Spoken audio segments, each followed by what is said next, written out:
Payot et la Fondation Payot pour la promotion de la lecture vous présente Marque-Page.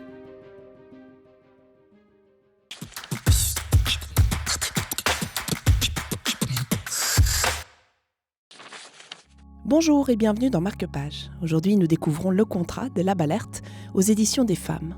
Cette proposition, nous la devons à Yann Courtiot de Payot Libraire, ici, à Genève.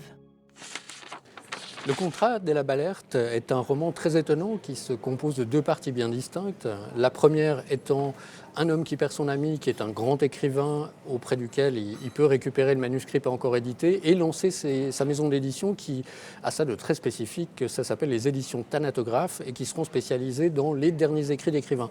Donc il va chercher la deuxième partie des âmes mortes dont on sait qu'elle a complètement disparu, il va éditer le dernier texte d'Edgar Allan Poe.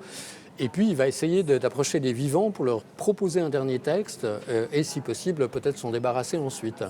La deuxième partie du roman est très intéressante parce qu'elle revient sur l'écriture du premier roman. Donc, on va découvrir une femme en train d'écrire ce roman-là. Et il y a tout le processus un petit peu proustien de roman qui s'écrit au fil des pages. Donc, c'est vraiment très intéressant pour ça. Une plongée dans le milieu littéraire, de l'écriture. Qu'en est-il de l'écriture de La Balerte ? Alors l'écriture de La Balerte est très très poétique. Vous verrez que lorsque la femme prend la plume, on est vraiment dans le questionnement sur le rapport justement au masculin d'ailleurs, parce que naturellement on a un éditeur et une écrivaine et il a une forte pression et une ascendance sur elle. Et puis bon, elle a ce petit côté un peu romantique comme ça et de savoir si l'écriture finalement serait peut-être du baume à mettre sur les plaies de la vie ou si tout ça n'est qu'un mensonge. Vous le découvrirez en lisant ce fabuleux roman. Merci beaucoup. Moi je crois au baume quand même.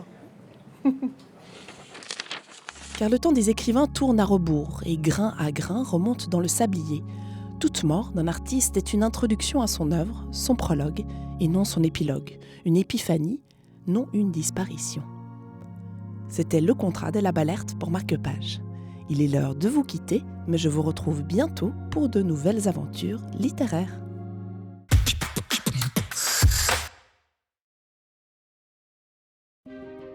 Payot et la Fondation Payot pour la promotion de la lecture vous ont présenté Marque-Page.